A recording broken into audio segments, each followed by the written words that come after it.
Welcome to the Nightly Rant. I'm Mike. And I'm Torya. This is the show where we talk about the awful things that have happened in our day, the awesome things that have happened in our day, and all the things in between. Thanks for listening, and we truly hope you enjoy.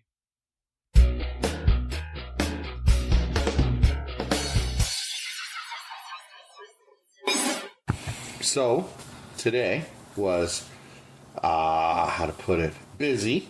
I don't know if busy is a strong enough word anymore, since busy is our usual state of being, and today was just more hectic. Yeah. I made an appearance on The Bitter Truth with Abe. Did you? Yeah. Was it fun? We had a blast. He had a whole agenda that he wanted to go through. We didn't go through his agenda. I hear Abe is coming back on our show next week. Yes, he will be on our show soon. We have to negotiate. His agent has to contact my agent. My agent has to contact his agent. And then both of their agents has to contact your agent. And then when all three agents agree, then he'll be on our show. So he'll never be able to be on the show because I want too much money. Sorry, Abe. You wanting too much money has nothing to do with anything else. But I'm never going to agree because y'all aren't paying me enough.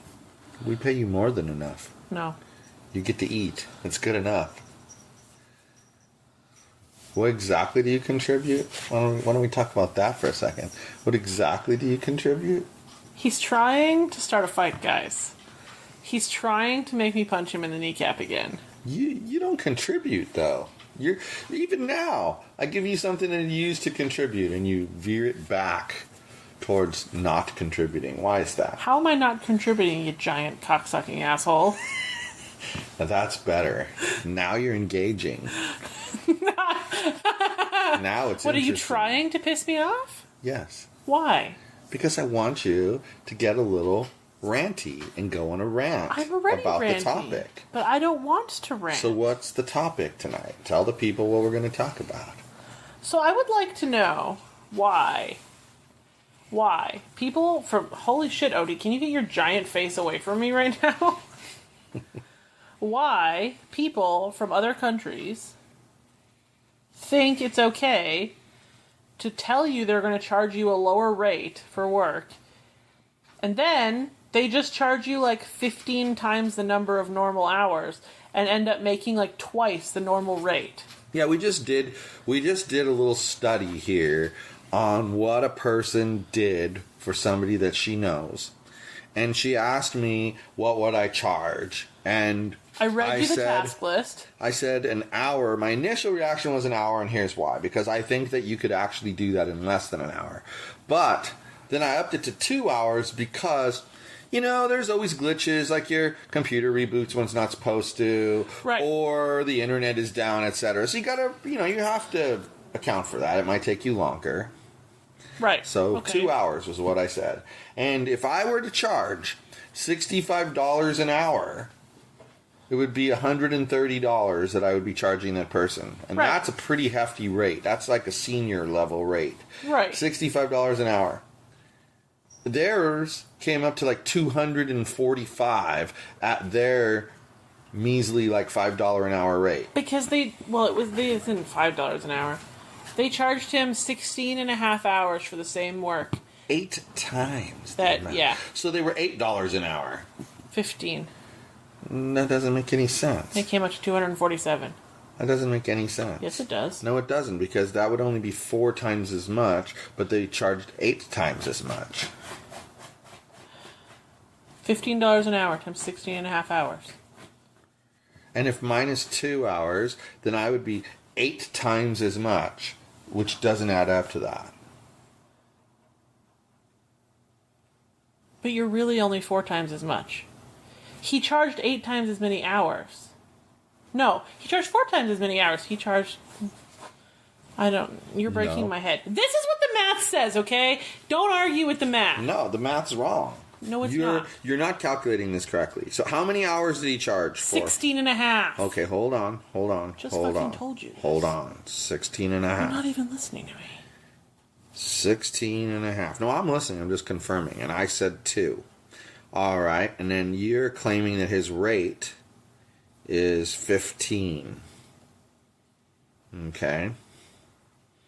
And then I'm saying my rate is 65. Of course, I don't put the X where it's supposed to be, so it's all screwed up. Okay. So that equals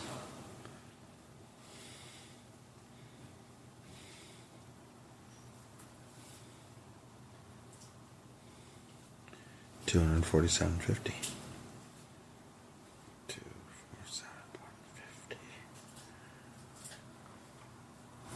Equals 130. So this is what doesn't make sense.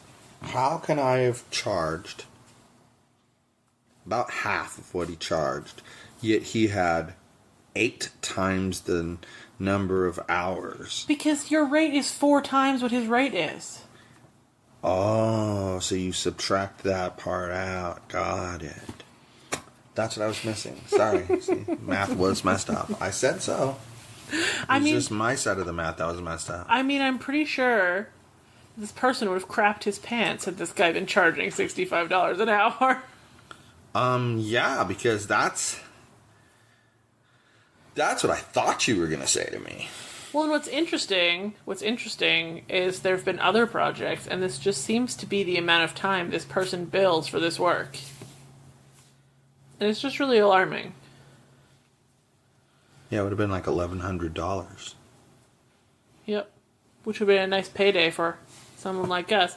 But anyway, it leads me down the same path as these people. Like, you get quotes from them sometimes, and they're quoting this like unreasonable number of hours. Like, they're quoting you 1,000 hours for something it would take you 100, which means it would take a normal person 400, and they're quoting you 1,000 hours for it.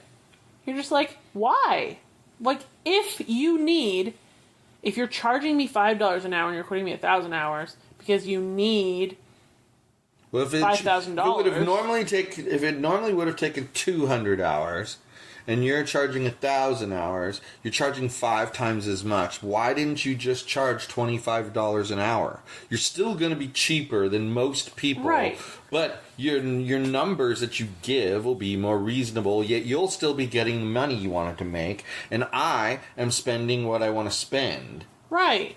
But that's why I insisted, like this most recent one, I insisted on flat fee bid, because I don't want to play with, it's another X hours, or you've got to pay me this much extra. Well, you actually asked for all 3. You asked for the flat fee rate, and you asked for an estimate of how many hours it would take, and then you asked for what their hourly rate would be for anything out of scope, therefore technically asking them what their hourly rate is. I forced them to tell me their hourly rate. So then I tricked them into that, I mean, when you think about it, because if you're going to tell me that your hourly rate is $10 an hour, right? Right. But you're going to also tell me that the estimate is, let's say, $10,000, right? But the number of hours that you're estimating is 500 hours. Well, you're actually charging me $20 an hour for the development part of the project. Right. Not $10 an hour. So, it tells me a lot about what you're up to and what I can expect later. Well, because if they're screwing you at that point, then they're likely going to screw with you later. Mm-hmm. But if they're charging you $10 an hour for the development time and $15 an hour for the out of scope, you respect that. Yeah. Because it's not planned for. You understand. It's like when I package my hours. Well, or like the guy today, like the guy today said, would you, if I had a longer term, bigger project, would you be negotiable on your rates? Well, of course I'm going to be negotiable on my rates. Right. Because I would rather get paid, 20% less, but be working. To have consistency. Right. 180 hours a month, Right. 300 hours a month, whatever the hell it works out to, but you know what I'm saying? Having that guaranteed income is worth more than trying to squeeze the rate out. The rate is more for, oh, you only need me for 4 hours? This is my rate. I saw somebody in one of the groups the other day. They were asking like about how if their pricing seemed fair, and they were charging like they were doing like packages of hours. Okay. Okay, so they had one that was like 40 hours for a month, which is perfect for like most people who wouldn't tell you 10 hours a week. Okay, whatever. And then so their rate for that, let's just say it was 400 to make it a nice even number. $10 an hour, right. And then if you go over your number of hours, their hourly rate was higher, and I think that's totally fair, because if they're under the number of hours, you're still getting your $400. Right. It's just if they go over and require more additional time, that's taking away from potentially your other clients. Well, and that's exactly it. Because with the package deal, you can say to yourself, this is how many man hours I can cover. Oh, I just got 40 from this person. Right. Now I can only cover that minus 40. Right. Eventually you get to the point where it's at or close to 0. Right. Well, when they go under the 40, that doesn't affect your layout here because you just have more time to work on other projects. Right.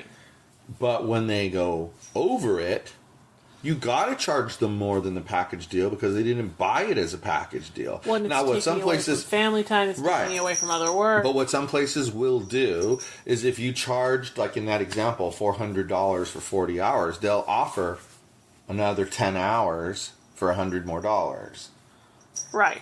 So they'll still allow you to get the $10 an hour rate, but you got to buy a block of hours, and that's where the trick is. If they want only 1 hour, like if they only go 41 hours instead of 40, then you make them buy a block of 10, you just made $90 on that deal. Well, and what's interesting about most of these people who do the packages is they are 30-day packages. As in, you get those 40 hours for 30 days, and if you don't use them, you don't use them. Yeah. Right. They don't roll over. But my guess is that the successful ones somehow factor in, oh, well, a couple months in a row they used 5 hours less, so there's an extra 10 hours. So this month they went over by 2, and I'm not charging them for that. I would think that's what I would do. Like, for example, if I was getting a 40-hour package from somebody, and they only used 32 hours this month, and then they used 42 hours the next month, they wouldn't be being billed for those 2 hours. Well, and guess what, though? You just made me think of something. You know, we have our Vital Factor meeting coming up soon, and if you think about it, if you were to do a business line that was all packages, that's exactly what you would be doing, is tracking the dollars that you made more and how much time you put in. Right. Because if you were selling, just to keep it an even number again, 200 hours in a month, well, at your normal hourly rate, that might be $4,000. Right. Okay?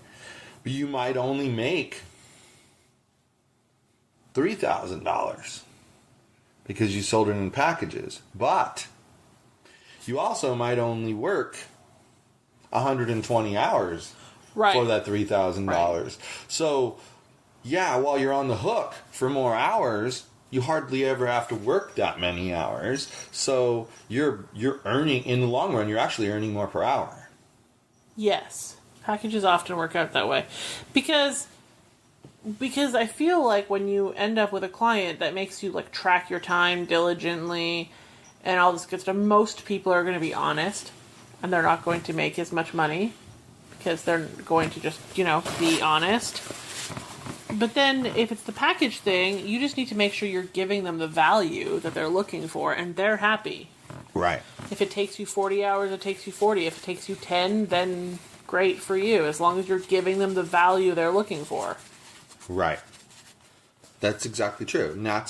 And that's value is the key. Right.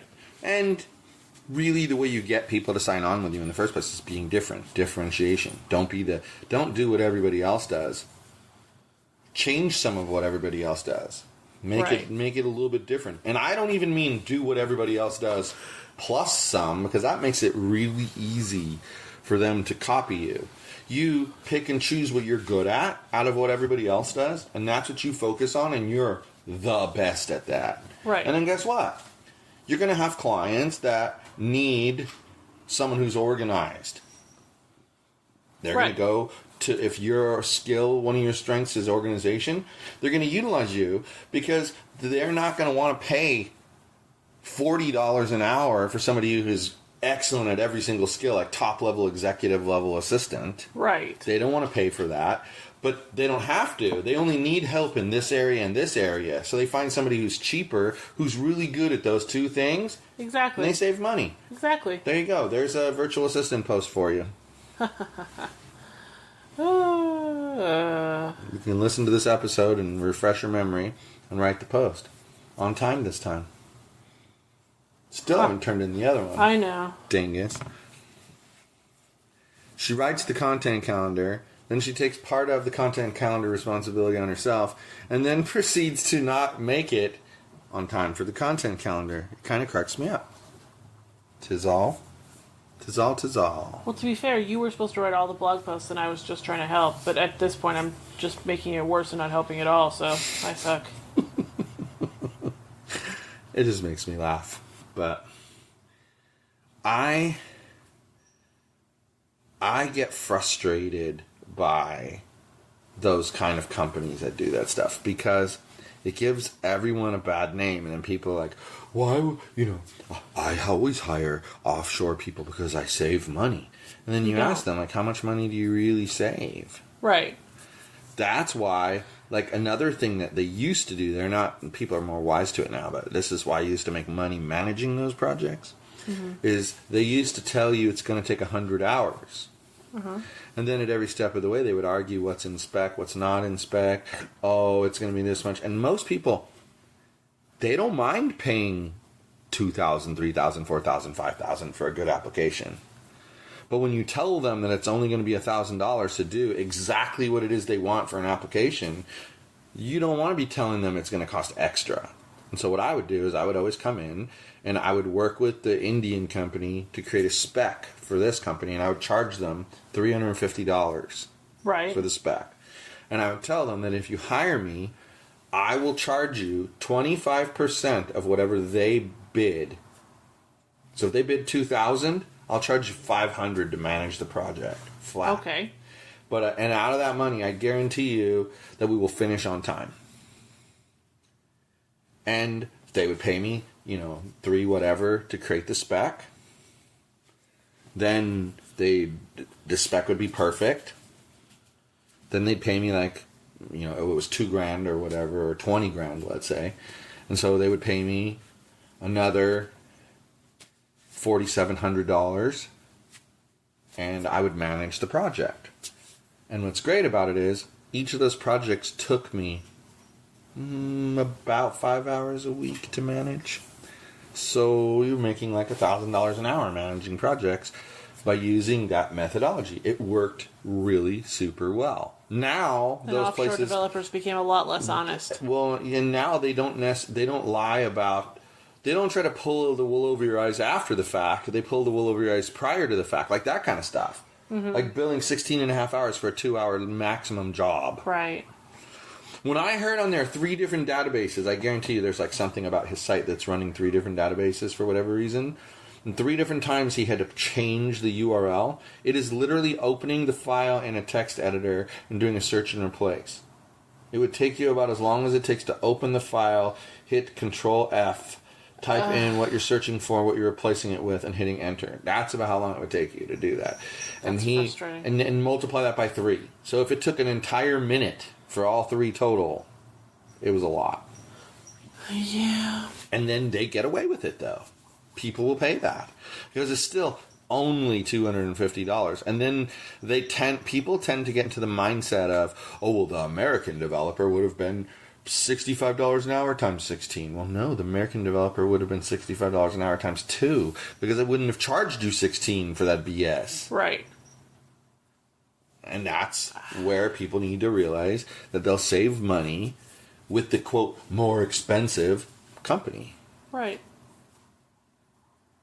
It's interesting. I think that's a blog post for you. Yeah, I already have that on my, content list. Yeah. I try to keep a content list because one of the things my time management system is based off of is lists, and you're not supposed to try to keep things like that in your head. You're supposed to get it on a list, and then when you need something from that list, you review the list and pull it off. Makes sense. You know, that's why, like today, I had you pick the best of episodes for last week, and then I got, because I had already picked 2. These we've put out 4 now, as of this point. You picked 2, I picked 2, and really, you picked 2, I picked 1, and we picked 1 because the trash bag basketball was Basketball ours. is like my love. It makes me laugh every time I see the dumpster. Or the also guy. makes me laugh every time I see that guy that He looks like still Mr. lives Clean. here. He still lives here. He looks like Mr. Clean. But I'm surprised with all the turnover on that side. He still lives here. He lived here before we did, too. He's lived here for a long time. Did he live here before we did? I didn't think so. When I encountered him in the laundry room that day, it was like right after I moved here, and he was saying that he'd lived here for like 2 years. I don't think the girlfriend had lived here for 2 years. I think he lived here by himself, and then she moved in. Got it. Then she had a baby. Now she really lives here. Yes. Interesting. Well, I think that if you think... I think we've beat the topic to death of these people who scam the shit out of other people. Yes. Okay. Then, we can probably say goodnight then. Yep, I guess we can say goodnight then. Hasta la bye-bye. Hi everyone, this is Mike, and I truly hope you enjoyed this show. You're able to subscribe to this show on iTunes, Google Play, and Stitcher so as to never miss an episode. If by chance you did miss an episode here or there, you can catch up on all shows, past and present, by heading over to yogispodcastnetwork.com/TNR show. Thanks for listening.